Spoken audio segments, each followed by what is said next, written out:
ओ। Camera धीरे धीरे एक पुराने और उजाड़ मकान के पास जाता है।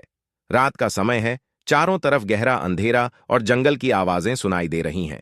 मकान के खिड़की से हल्का सा उजाला झांकता है।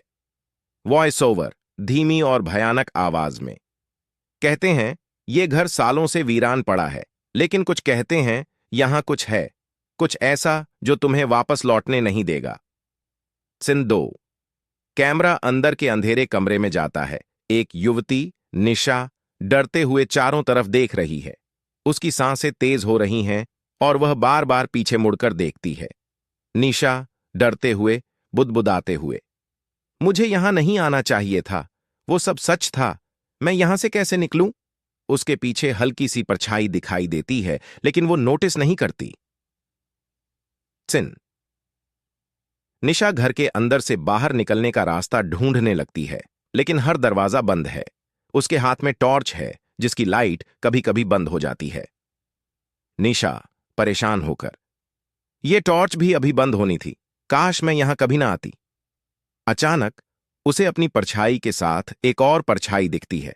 वह पलटकर देखती है, लेकिन वहां कोई नहीं होता। सिन 4। निशा भागने लगती है, लेकिन उसका पैर किसी चीज से टकरा जाता है और वह गिर जाती है।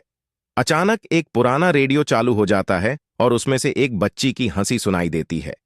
रेडियो, बच्ची की आवाज, तुम खेलना चाहती हो? छुपन छुपाई, हमेशा के लिए। निशा के चेहरे पर डर साफ दिखाई देता है। वह जल्दी से उठकर भागने की कोशिश करती है, लेकिन उसके सामने एक दरवाजा खुल जाता है। अंदर से कोई अजीब सी रोशनी निकल रही है।